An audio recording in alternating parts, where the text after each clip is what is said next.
আৰু কিছুদিনৰ ভিতৰত পৃথিৱীত মহাপ্ৰলয়ৰ সূচনা হ'ব। পুত্ৰ চাৰিওফালে কেৱল পানী আৰু পানী থাকিব। চাৰিওফালে যদি পানী আৰু পানী হয়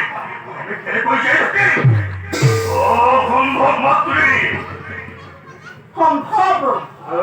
সম্ভৱ পুত্ৰ, মই তোক বৰ দিছো।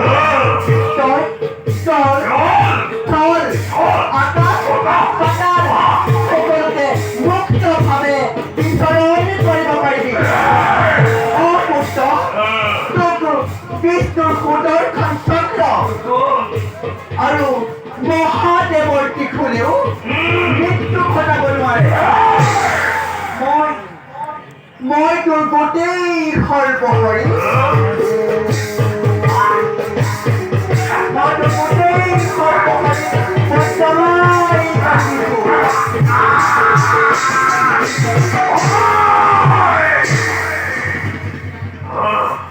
এটা ধুমুহাৰে নিজ কৰ্তব্যতে অগ্ৰসৰ।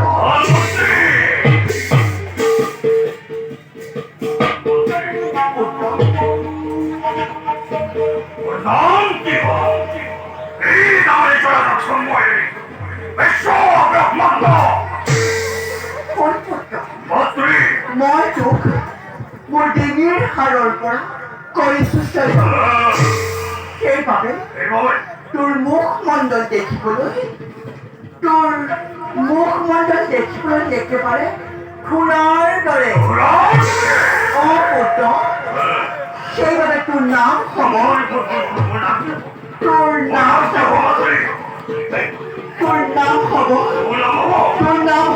হৰদত্ত।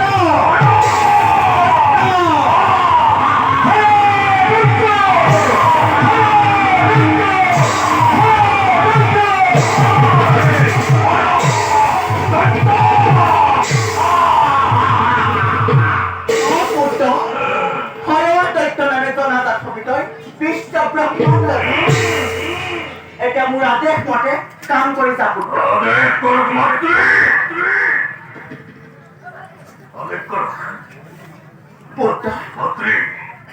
পৃথিৱীত মহাপ্ৰলয়ৰ সূচনা হ'ব।